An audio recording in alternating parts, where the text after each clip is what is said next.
నమస్తే మిత్రులారా, నేను మీ శ్రీనివాస్ చౌహాన్ అడ్వకేట్.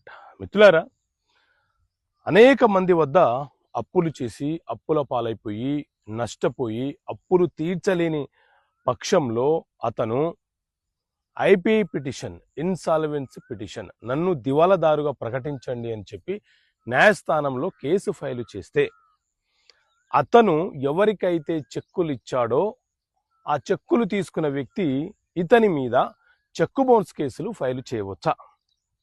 సో మిత్రులారా, ఇన్సాల్వెన్సీ యాక్ట్ వేరు, నెగోషియబుల్ ఇన్స్ట్రుమెంట్ యాక్ట్ వేరు.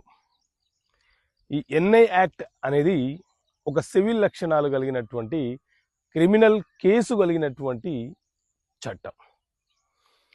ఇన్సాల్వెన్సీ పిటిషన్ అనేది ఒక అప్లికేషన్, ఒక పిటిషన్ మాత్రమే.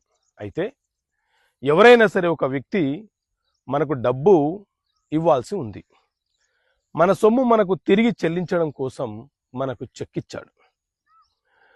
తిరిగి ఏం చేశాడు అనంటే, అనేక మంది వద్ద అతను అప్పులయ్యాడు కాబట్టి ఆ అప్పులను తీర్చలేను నేను, నన్ను దివాలాదారుగా ప్రకటన చేయండి అని చెప్పి న్యాయస్థానంలో ఐపీ పిటిషన్ వేసినాడు.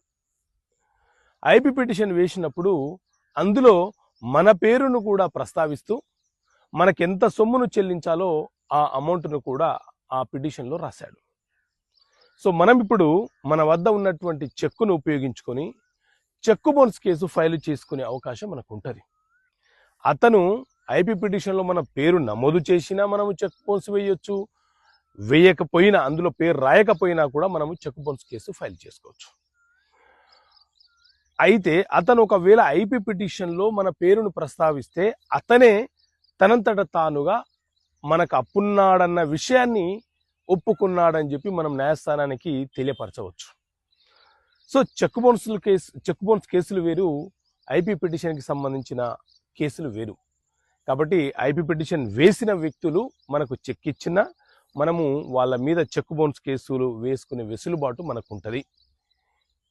ఎన్ఐ యాక్ట్ ప్రకారంగా మనం చెక్ బౌన్స్ కేసులు ఫైల్ చేస్తాము.